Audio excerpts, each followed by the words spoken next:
In this video we're going to be looking at transformers, and here's an example from my microwave oven. It consists of two coils, a primary and a secondary, and these are surrounded by a very substantial piece of iron. The iron actually goes through the middle of these two cores, and this is something what we call an E-core. It forms an E-shaped with an end plate on it. The primary is much thicker wire because it carries more current, and the secondary has a lot more windings on it, and we'll see why later. But basically this transformer has 240 volts in and around 2000 volts out. It's what we call a step-up transformer. So what we'll do is have a look at how does this thing work.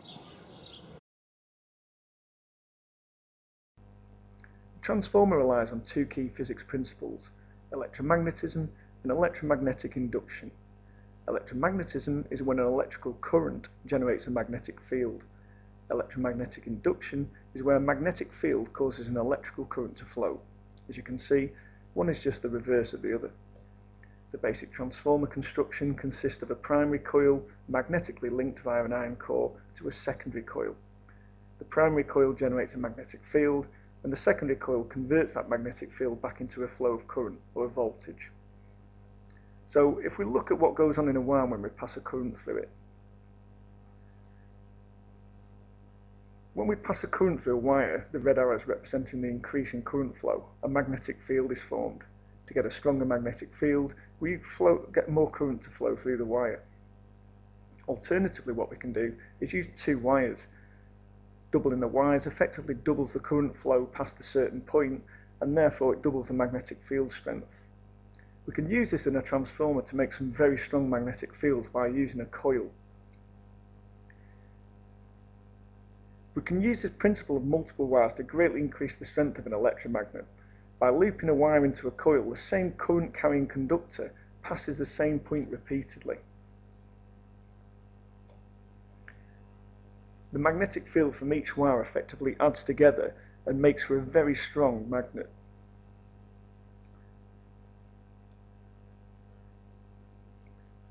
So if we look at what goes on in a transformer core, if we start with our coil of wire, if we now take a cross section through the coil and only consider the wires going into and out of the screen.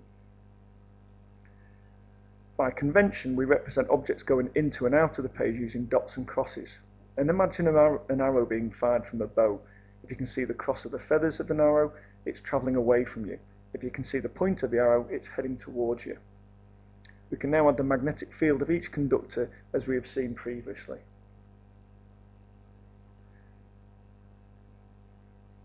The magnetic fields actually add together, creating one larger magnetic field, and we can represent this with field lines showing the combined or the resultant magnetic field. What we can then do is wrap this coil around an iron core instead, or a loop of iron. Now when we do this, because magnetism passes through iron much better than it does through air, we actually find that the magnetic field is constrained within the iron core.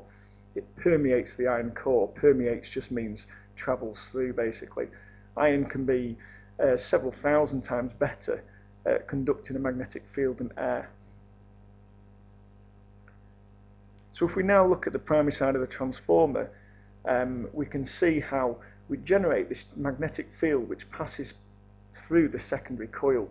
And what we'll now look at is induction in the secondary coil.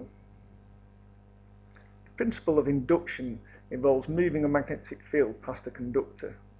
In this view, as we move the magnet through the wire, some electrons move.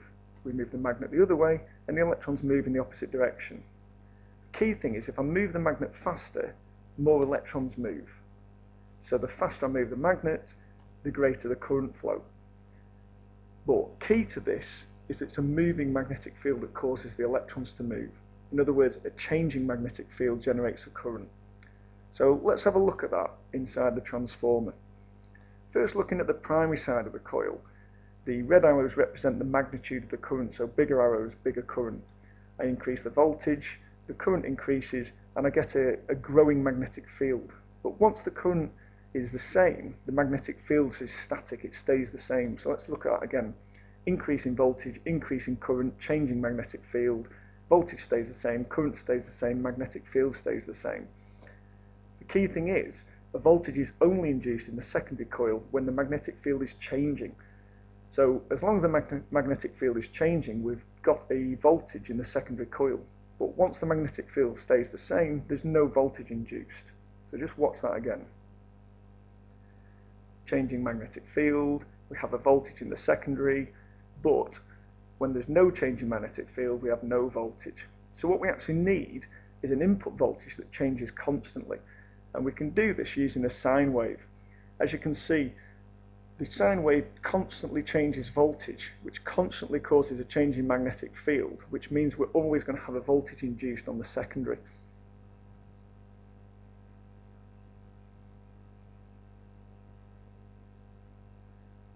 So we now have seen how a voltage and a current flow can be induced in the secondary. The induced voltage depends on the strength of the magnetic field and the number of turns on the secondary coil. More turns on the secondary will generate a larger voltage. The strength of the magnetic field, though, depends upon the number of turns on the primary. So the voltage output of a transformer depends on the relationship between the number of turns on the primary and the number of turns on the secondary. So let's now have a look at that relationship. This is the transformer formula, and it's one that you need to know.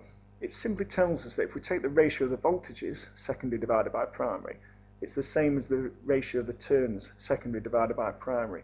Easiest way is to go through some examples. If we take 10 turns on the primary and 10 turns on the secondary, we look at the ratio, secondary divided by primary, and it's 1. 10 divided by 10 is 1. If we put that into our formula, and then rearrange the formula, what we know is that the output voltage on the secondary is 1 times the voltage on the primary, or that actually both voltages are equal. So equal number of turns, equal voltages. 240 volts in would give us 240 volts out. 10 volts in would give us 10 volts out. If we look at a different example where we have 10 turns and 5 turns, we now have less turns on the secondary. If we take the ratio of that, 5 divided by 10 is 0.5. We put that into our formula, rearrange it, and this tells us that the voltage on the secondary, the output, is half of the voltage on the primary. In other words, the voltage has stepped down. It's a step down transformer. We have half the turns on the secondary, so we have half the voltage on the secondary. You can probably guess what happens when it's the other way around.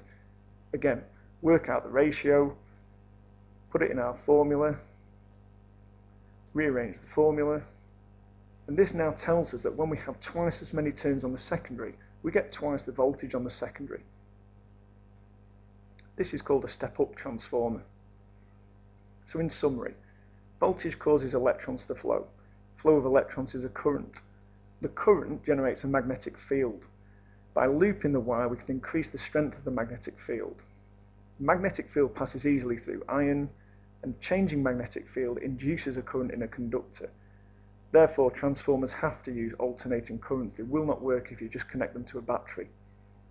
The output voltage is equal to the ratio of the number of turns multiplied by the input voltage, or in other words, the ratio of the primary and secondary voltages is the same as the ratio of the primary and secondary coils.